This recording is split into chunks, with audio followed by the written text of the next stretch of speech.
மண்பாண்டம் செய்பவனும் களிமண்ணும். மலைகளுக்கு இடையில் அமைந்துள்ள ஒரு அமைதியான கிராமத்தில் ஜோனா என்ற இளம் சீடன் ஒரு குயவர் கடையில் வேலை செய்து வந்தான். ஒவ்வொரு நாளும் அவனது குரு களிமண் கட்டிகளை அழகான குடங்கள், கிண்ணங்கள் மற்றும் விளக்குகளாக மாற்றுவதை பார்த்து வந்தான். குருவின் கைகள் மெதுவாகவும் உறுதியுடன் பொறுமையுடனும் சீராகவும் அசைந்தன. ஆனால் ஜோனா எப்போதுமே அவசரமாக இருந்தான். தனது பானைகள் உடனே அழகாக இருக்க வேண்டும் என்று விரும்பினான்.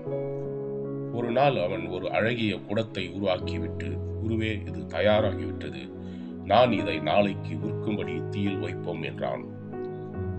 குயவர் அதை கவனமாக பார்த்தார். களிமண் இன்னும் மென்மையாக இருக்கிறது, நாம் அவசரப்பட்டால் தீ அதை உடைத்துவிடும் என்றார். ஆனால் ஜோனா கெஞ்சினான். கடைசியில் குரு அதை முயற்சி செய்ய அனுமதித்தார்.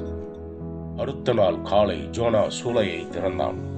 அவனது அழகான குடம் நடுவில் உடைந்து போயிருந்தது. முன்பு மென்மையாக இருந்த மேற்பரப்பு அழகின்மையான கோடுகளால் மூடப்பட்டிருந்தது. அவன் மனம் நொந்து போனான். குரு அவன் அருகில் வந்து மெதுவாக சொன்னார், என் மகனே, தீ உன் எதிரி அல்ல.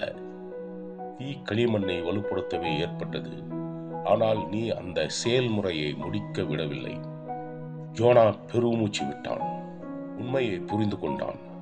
அடுத்த சில வாரங்களில் அவன் காத்திருக்க கற்றுக்கொண்டான். களிமண்ணை நீண்ட நேரம் பிசையவும், அதை மெதுவாக உலர விடவும், வெப்பம் அதன் முழு வேலையை செய்ய விடவும். ஆனால் ஒவ்வொரு பானையிலும் அவன் மென்மேலும் திறமையுடனும் உறுதியுடனும் வளர்ந்தான்.